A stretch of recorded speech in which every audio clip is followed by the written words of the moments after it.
Puerto Rico is one of the most culturally distinct and unique parts of the United States. Since 1898, Puerto Rico has been a territory of the U.S., boasting its amazing views, incredible food, and a kind populace. Then, in 2017, Hurricane Maria swept over the island, destroying the houses and lives of thousands of people with it. It is from the sky from which Hurricane Maria came that you can see most clearly the damage she caused here.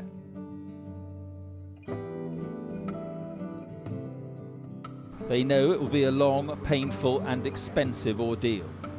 Maria was a storm they could ill afford here.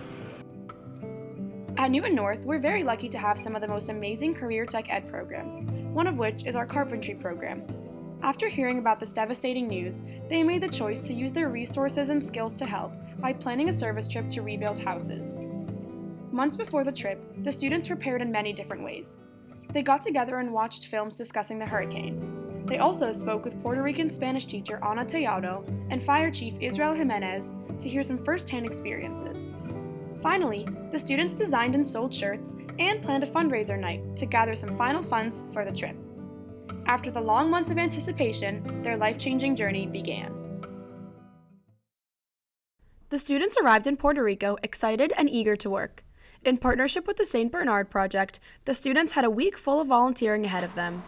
Giovanna Castro, the Community Engagement Manager of SBP, along with other locals, gave us an inside look into what life had been like after the storm.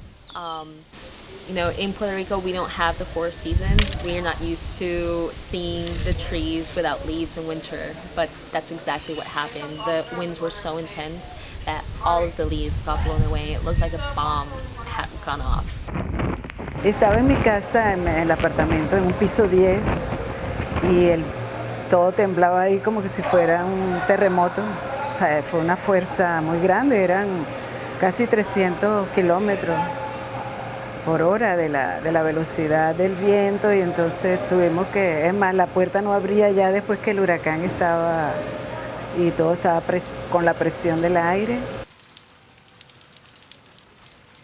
Because I was working as an inspector for FAMA, checking out the houses, and I saw a lot of houses that indeed needed a lot of help. I even saw people that needed help, but they didn't want to ask for it. And you'd be like, hello, you need help, what you need? Like, what can we give you? You know, your house is not safe. Like, whatever you can. As they headed towards their work sites, the students saw the condition of the houses and how the destruction painted a ghastly picture. Rooftops on roofs. That's what I noticed flying in, which tells me that there's a lot of homes that aren't completed. They don't have a roof. It definitely makes me kind of inspired to actually go out and do some work, just seeing some of the homes that have been destroyed. The students quickly got to work and helped each other to complete repairs on their houses. It's really cool to be the first people to get to work on this house. We never had that with New Orleans because it was like 15 years after the storm. But we're like the first people to touch this house. So that like gives a whole nother meaning to the project. Got so shy all of a sudden. So who else is on this crew that's Some started with demolition, while others started building up.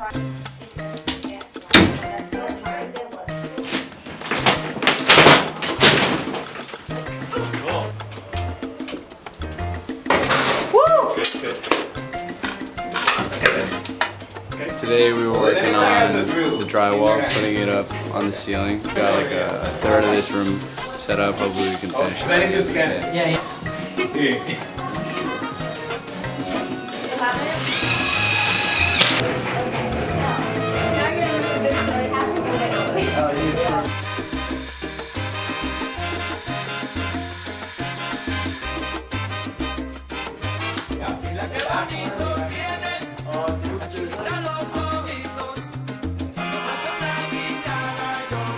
We're doing really good. My group has been like paneling the ceiling. We're almost like halfway done with the ceiling of the room, so we're doing pretty good. I'm pretty satisfied with today's day because we all worked pretty hard and we're very prepared for tomorrow, and we're going to get a lot of work done. We are mixing this powder with this water to make a sort of like a glue that we're going to use to attach the tiles to the wall of the bathroom so that she can have a bathroom.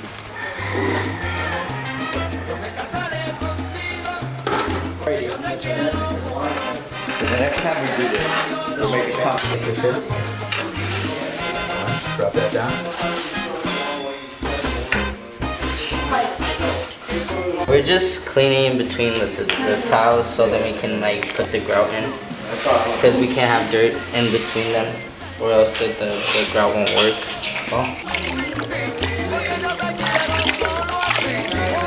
the big and then put in there.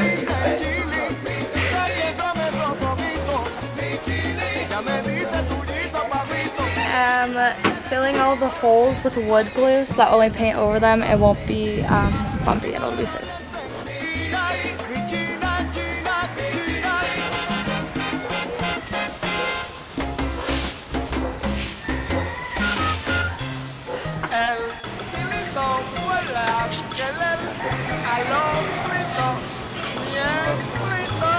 So we're painting the front of the house.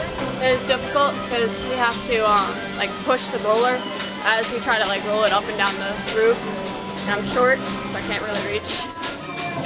Well, today we painted the front and finished off the sides of the house today. And it took about 6 hours to paint the whole front, and we just finished. And now we're moving on to the other side.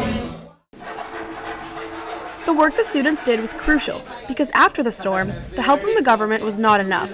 Instead, locals relied on each other and volunteers to reach recovery.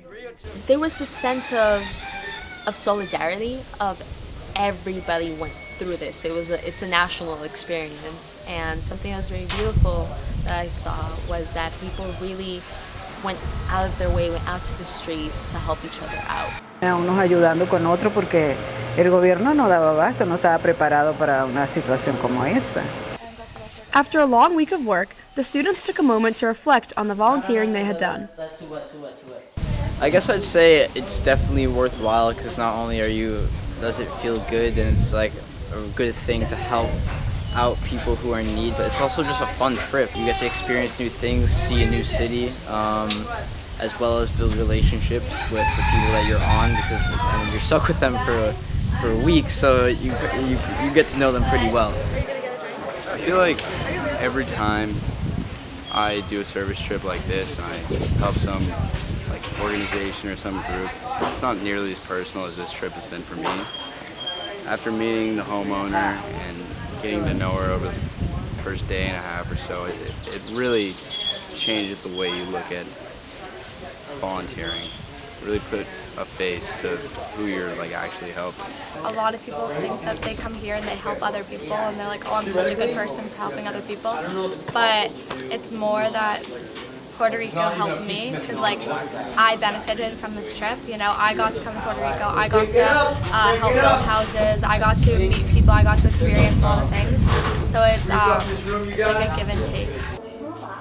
Puerto Rico has a long way ahead of them before they're fully recovered, so as many volunteers that can come as possible should, because they're U.S. citizens just like us and we should help each other out. I just think in the end we should want to eliminate this.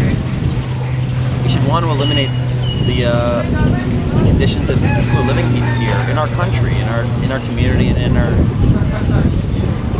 the world. Because of their efforts and the overall efforts of SBP and other recovery programs, Puerto Rico is on its way to a full recovery. But new disasters continue to keep it from reaching its former glory, and many houses are still yet to be completed. If more volunteers go to Puerto Rico and continue to help those in need, then they will achieve a speedier recovery and be able to live out of a shadow of a storm from years ago.